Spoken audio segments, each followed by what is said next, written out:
Hey guys, Coach Kelly. As promised, here is how you log in and get your passwords for DAZE. So you go into Amplify. Once you're in Amplify, in the top right corner, there's classes and groups.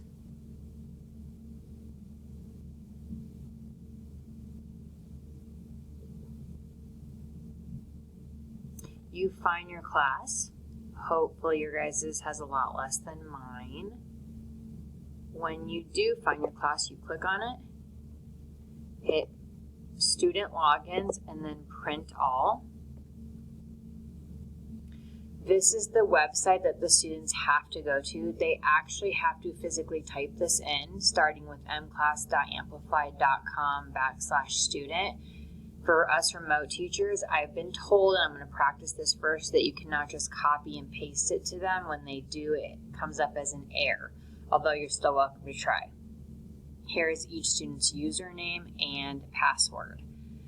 If you have any questions, please feel free to reach out to me. I highly recommend doing just a small group. Anyways, third has to do all students. Fourth and fifth, only students on read plans. Have a wonderful day.